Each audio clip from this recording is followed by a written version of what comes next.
Évangile selon saint Benoît. Toute reproduction de cette œuvre cinématographique est interdite, sous peine de payer l'apéro à l'équipe réalisatrice.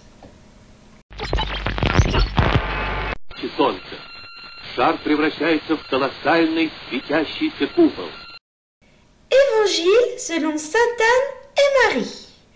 Toute ressemblance avec des personnages réels est totalement dépendante de notre volonté.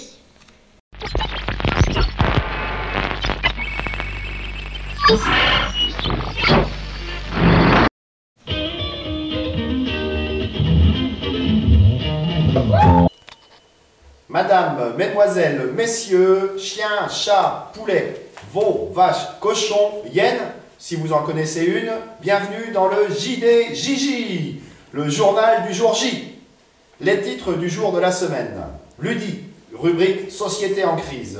Mardi, rubrique Relance économologique. Credi, rubrique Tout est permis, permis de construire. Jeudi, rubrique Abroc écolo. Dredi, rubrique Sportivement vôtre. Et samedi, rubrique People.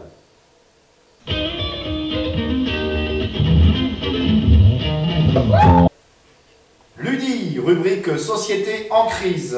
Dans le cadre de la loi sur le dépistage précoce de la délinquance, Pléné-Jugon et Laguerche de Bretagne ont été deux villes pilotes pour cette étude. Je passe la parole à Francine Skuns en direct de Pléné-Jugon pour CNN International. Oui, bonjour, Francis Kunz, en direct de Pléné-Jugon, en présence du célèbre docteur professeur en débicologie, Monsieur Nestor Mars. S'il vous plaît, pas monsieur, docteur S. Docteur S. Docteur S. Bref. Ouais.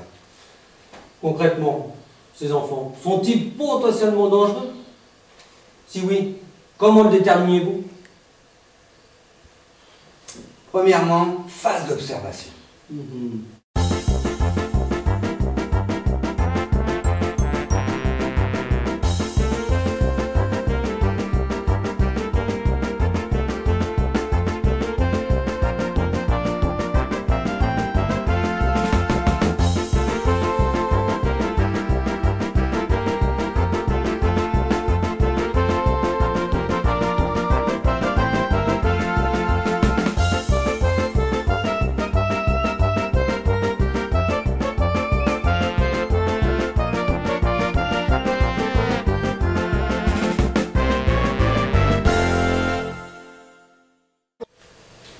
Nous pourrions penser que cette scène est banale entre le petit Benoît et la petite Anne-Marie.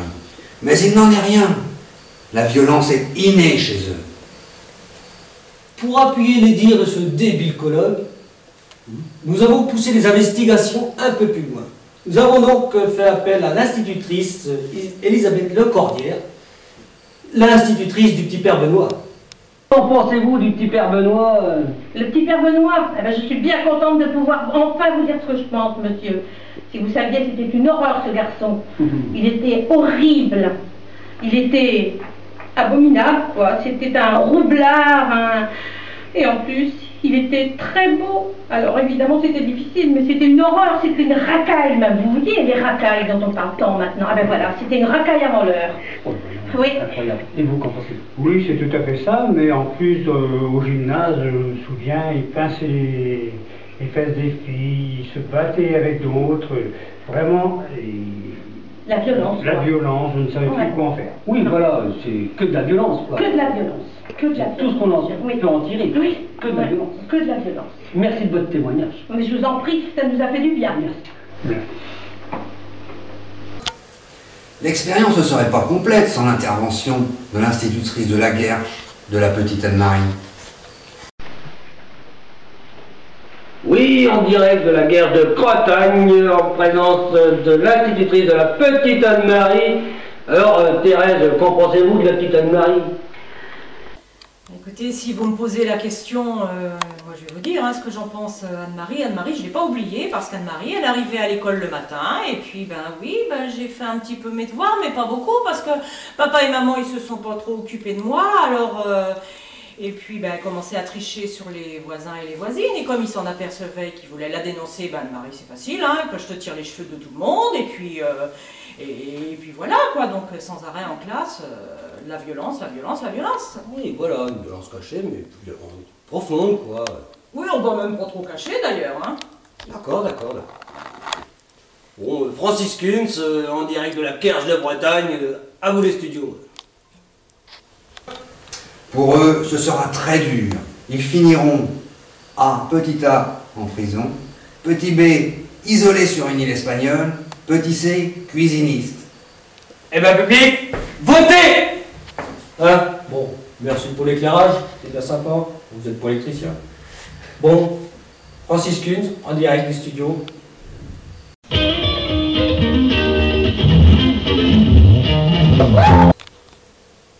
Mardi, prime à la casse. Qu'en est-il vraiment sur le terrain? Notre reporter Francis Kunz a enquêté en direct de Pléné-Jagon auprès d'un garagiste qui a accepté de témoigner pour nous.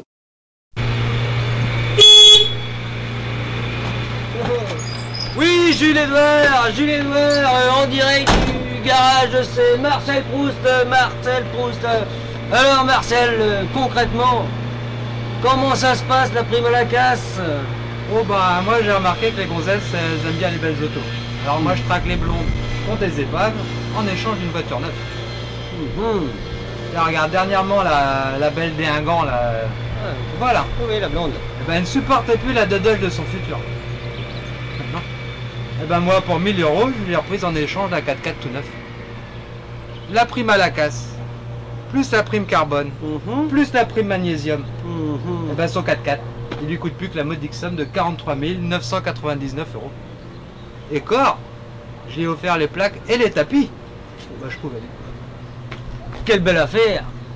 Merci de votre témoignage. La morale, vaut mieux être une femme belle et rebelle que moche et remoche. Francis Kunz, à vous les studios.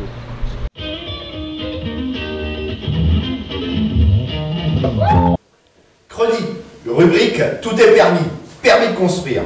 Une maison sur la commune de Maigry menacée d'un écroulement par infiltration d'eau.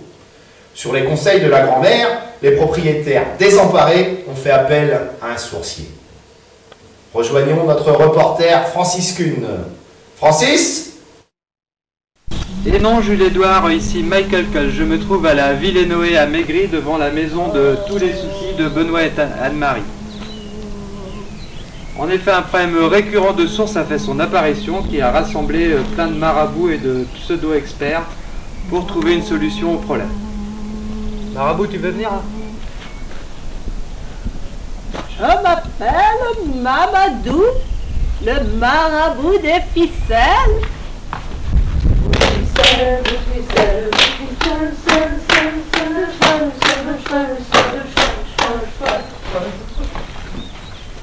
J'implore le dieu Havakimana. J'implore le dieu ta mère en short bleu dans la 4e dimension. J'implore le dieu God Michel de son petit nom.